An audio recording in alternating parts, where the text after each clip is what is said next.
At midnight, I woke up to the sound of shattering glass. It took me a minute to understand where I was, who I was, and what I was doing in bed, then another 10 seconds to leap from the bed, barefoot and in my pajamas, rushing to the door and up to the second floor, where I had heard the sound. It was Dr. Richard's office. No one was there, but the curtains swayed silently in the dark room's air, indicating that the broken pane was here. I turned on the light and saw glass shards scattered on the floor. And as usual, I stepped on 2 of them with my bare foot, letting out a curse as I sat down to pull them out. Then my eyes caught something. There, behind the desk, someone was hiding, trying not to be seen. The person who had violently broken through the glass window for some unknown purpose.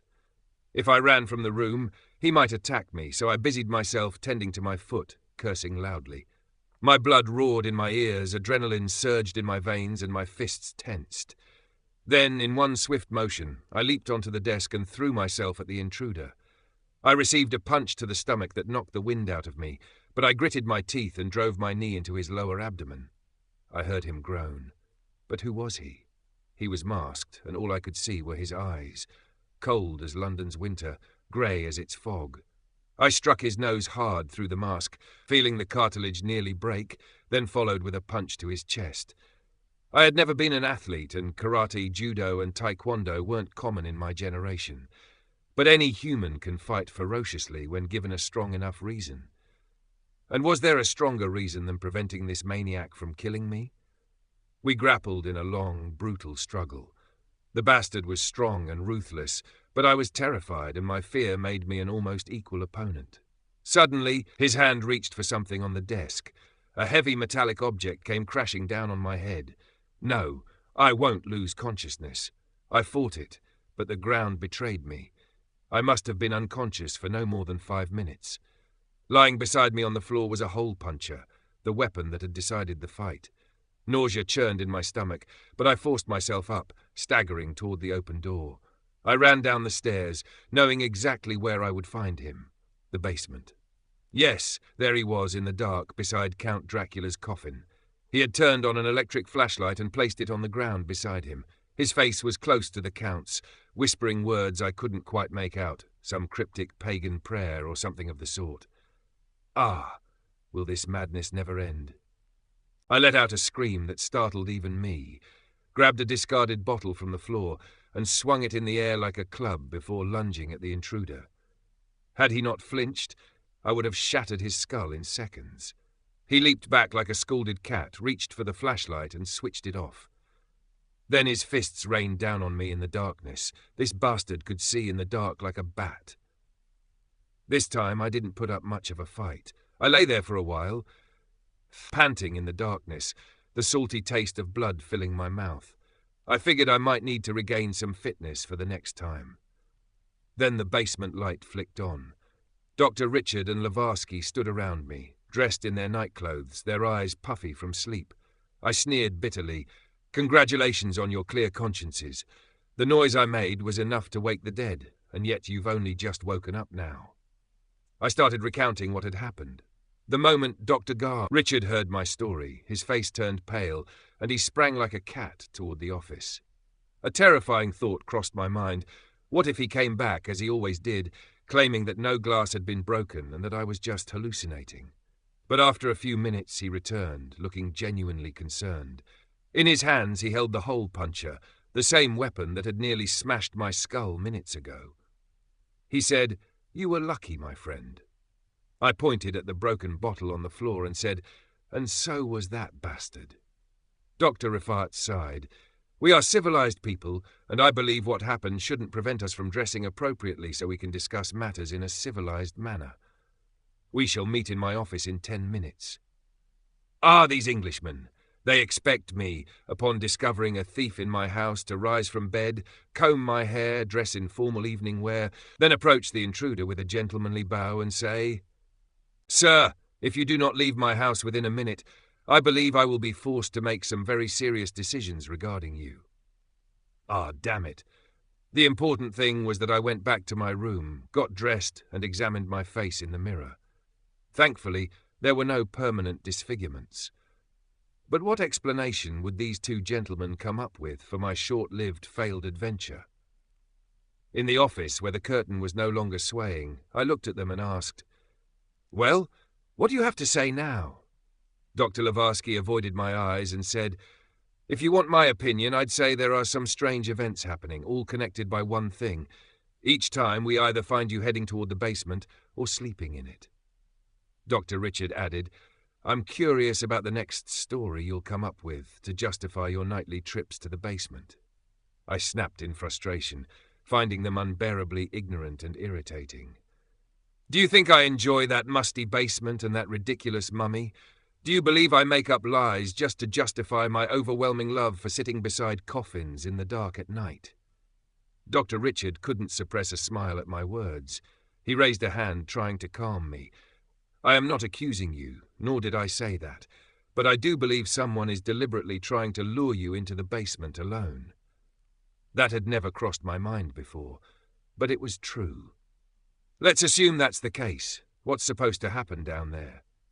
"That," he said, "is exactly why we are here, to figure it out.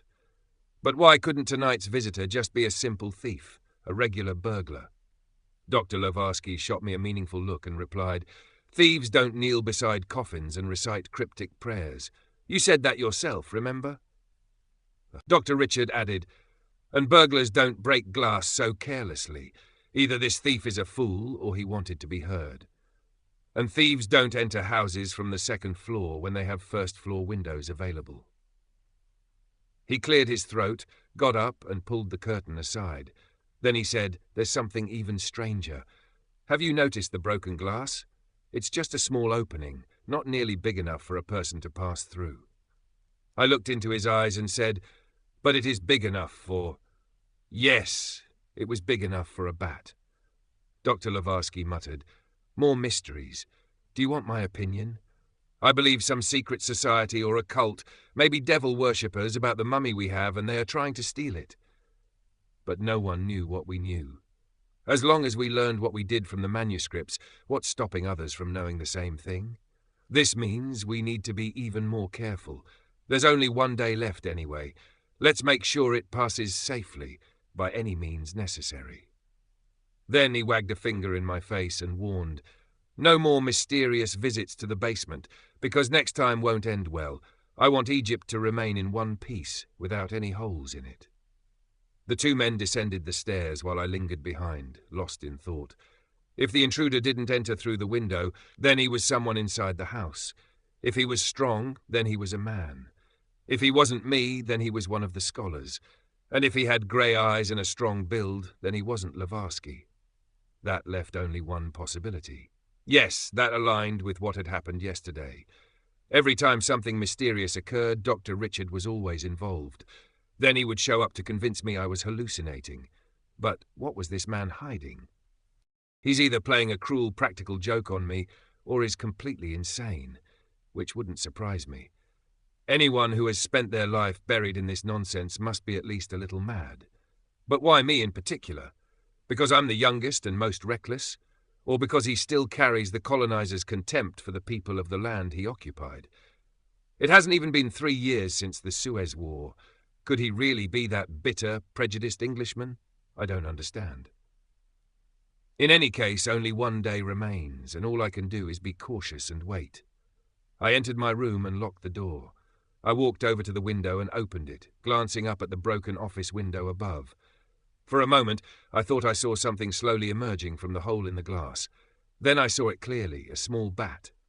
It quickly stretched its wings, flapped twice in the air, and vanished into the darkness. Wednesday night, everything was prepared. That day, I went on a wonderful countryside stroll with Mrs. Cummings and Catherine. We talked about everything, except the mummy in the basement.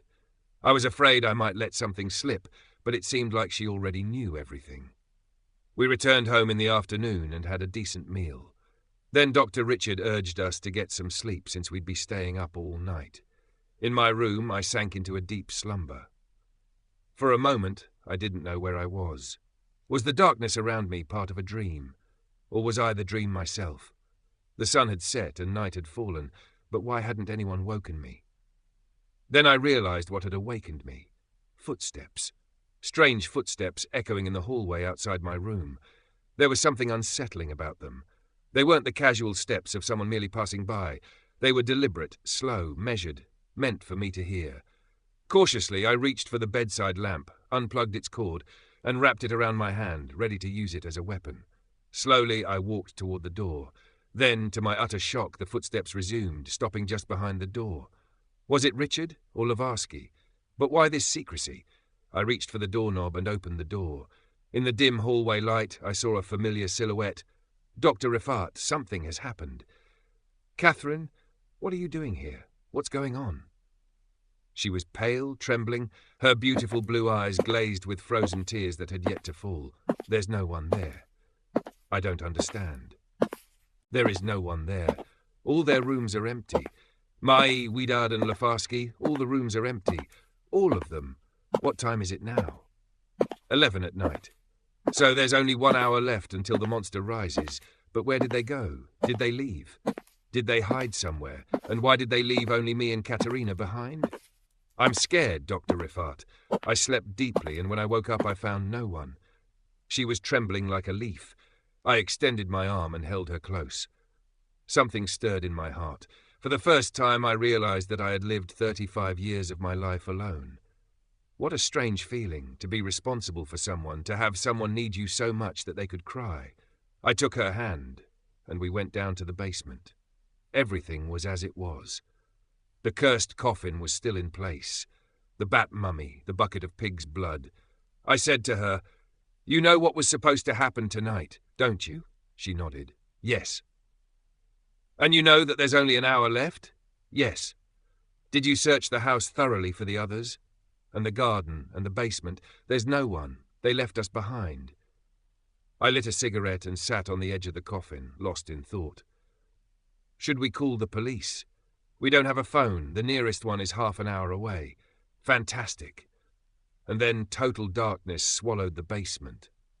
The electricity had gone out. What a time for it to happen. I lit a candle that was lying on the floor. 2 shadows loomed on the wall like 2 giants watching everything we did and said. I exhaled a cloud of smoke and muttered, "Do you know something, my dear? It seems to me that all the threads converge at one point. Forcing you and me to be the only ones responsible for bringing this devil back. Are we truly the right ones for this? Does the devil see in us some hidden evil that makes us the perfect choice?" "We have no choice now," Katerina exclaimed in frustration. "But why are we forced to stay? We can leave this dreadful house and in just half an hour reach civilization, warmth, safety." I shouted at her. "No, if we do that, we will forever burn with an insatiable curiosity, forever curse our cowardice, and keep asking a question that will never have an answer. Would Dracula have risen? We are seemingly free, but in reality, we are bound by strong chains of scientific curiosity. We cannot do anything but continue, and we will continue. But, if we waste this opportunity, it won't come again for another 100 years. By then, we would have long been dead without ever knowing the truth." She was young and didn't fully understand everything I was saying, but she couldn't leave on her own. Whoever orchestrated this situation was a devil with a hellish mind, knowing full well that whoever faced this trial would have no choice but to see it through. And where were the others? I didn't know, and there was no time to answer that question. The only thing that mattered now was preparing this place for the Count's arrival. 10 minutes remained until midnight. I brought the bucket of pig's blood closer to the coffin and placed the mummified bat on the mummy's chest. Then I extinguished the candle so as not to disturb the Lord of Darkness upon his awakening. In 7 minutes, Jupiter would align with Mars and the moon would emerge from behind the clouds. In 7 minutes, the world would know forever whether magic was a myth or not, whether the ancients were deluded or not. As for me, I kept muttering like a madman in Arabic, which she didn't understand. "This thing will not rise. It will not rise. I am sure of it. Otherwise, we will be in a situation no one would envy." 4 minutes remained.